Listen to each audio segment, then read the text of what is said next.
तुमच्यावर आमचा विश्वास आहे. ओबीसी, एनटी आणि एसटी, एसटी मायनॉरिटी, माझ्या मुस्लिम बांधवांवर आमचा विश्वास आहे. काय विश्वास आहे? अरे तुम्ही जर या देशात सुरक्षित राहत असाल तर फक्त बाबासाहेबांच्या संविधानामुळे. आणि बाबासाहेबांचं संविधान इथं नसतं तर आजच्या घडीला तुम्ही इथं राहिले नसतात, माझा भाऊ इथं बसला नसता, माझा दादा इथं पेन लावून फिरला नसता, माग झाडू आणि पुढे मटकं राहिलं असतं. भावांनो, या मटकं कोणी आवडलं? बाबासाहेबांना. मग त्या बाबासाहेबांच्या रक्ताला आपण मदत नाही करू शकत? अरे एवढे आपण बुद्धी राहून अपनी ताकत क्या है सामने वाले को भी मालूम है. जब मेरा आदमी लड़ता है ना तो भीमा गोरेगांव का स्तंभ खड़ा होता है. हम किसी को डरने वाले होना चाहिए. चित्तापार्थ रक्त याच्या सगळ्या माझ्या बांधवांमध्ये आहे, माझ्या बहुजन बांधवांमध्ये आहे. अरे आपण अलग अलग राहिलो म्हणून अनेक लोक आपल्यावर राज्य करू लागले.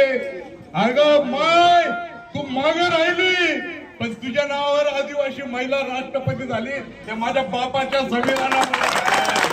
आपण घाबरायचं कशाला, लाजवायचं कशाला, मतदान करायचं. माझा पोरगा रिक्षा चालवतो, माझी पोरगी भांडे घासायला जाते. हे सगळं गुलामगिरी आपल्याला सोडायची असेल तर त्या ठिकाणी आपला आमदार आपल्याला निवडून पाठवायचा. आमदार कोणता असेल? वंचित बहुजन आघाडीचा, आपल्या समाजाचा आवाज असेल. आज हरामखोर आहेत, बेरोजगारीचा प्रश्न विचारण्यासाठी 1-1 करोड रुपये मागतात. अरे आमचा जितू भाऊला फक्त माझी मायवी भेटली आणि सांगितलं माझा अंगणवाडीचा पगार एवढा आहे भाऊ, याच्यावर काय उपाय सांगतो? माझा भाऊ न लाजता लक्षवेधी लावून विधानसभेत सुद्धा प्रश्न मांडल. म्हणून मी तुम्हाला हात जोडून विनंती करतो की या ज्या येणाऱ्या इलेक्शन मध्ये आपण इतिहास घडवूया. आपण आपल्यापेक्षा अडाणी लोक जर इतिहास घडवायला लागले तो तुम्ही पढ़े लिखो के बच्चे, बाबा साहब के बच्चे हो, तो एक बात ध्यान में रखिए मेरे भाई और बहनों, जिनके पास मेरी आवाज जा रही है सब ध्यान रखिए कि 5 नंबर पर गैस सिलेंडर है. और ये सिलेंडर ऐसा है, इधर आपने बटन दबाया उधर स्फोट हुआ, तुम्हारे बच्चों को पढ़ लिख के टाई कोर्ट में घुमाने की काम मेरा जीतू भाई करेगा.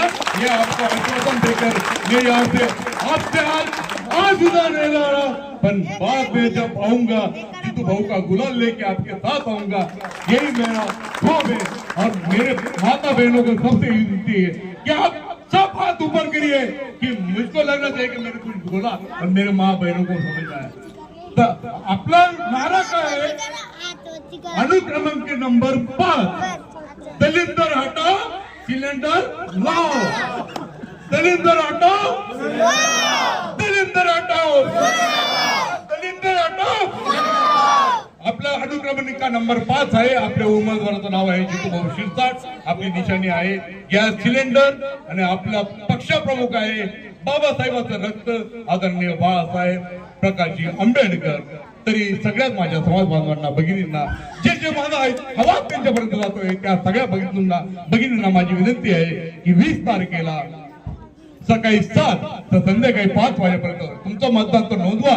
पण तुमच्या बरोबर जे कोणी असतील आपल्या समाज बांधव बंधू भगिनी त्यांनाही सांगा की जितू भाऊ शिरसाटेच्या 5 नंबरच्या गॅस सिलेंडर या बटनावर बोट ठेवून एक चांगला स्फोट ठेवा.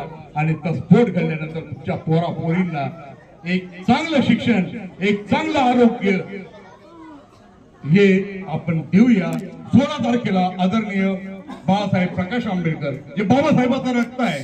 आम्ही ज्यावेळेस फॉर्म भरायला निघालो फक्त बाळासाहेबांचा फोटो जितू भाऊंनी वरती केला तर हजारो लोक आमच्या मागे आले. आणि हीच ताकद आपली आहे. ते बाळासाहेब स्वतः आपल्यासाठी संतोष माता चौकामध्ये 12:30 वाजता 16 तारखेला येणार आहे. तरी माझ्या सगळ्या माता भगिनींना हे जाहीर आमंत्रण आहे. आणि ही सभा आमची नसून आपल्या जितू भाऊची नसून ही तुमची सभा आहे. हे तुम्ही उमेदवार आहात एवढं लक्षात ठेवून बाबासाहेबांना मतदान करण्यासाठी.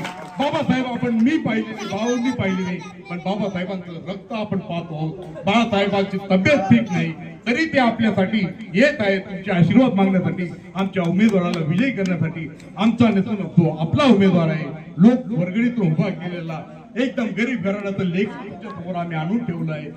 माय माऊल्यांनो आणि माझ्या बंधूंनो आपण तेवढं उमेदवाराला विजयी करावं एवढीच विनंती करून माझी दोन शब्द संपवतो. जय भीम, जय भारत.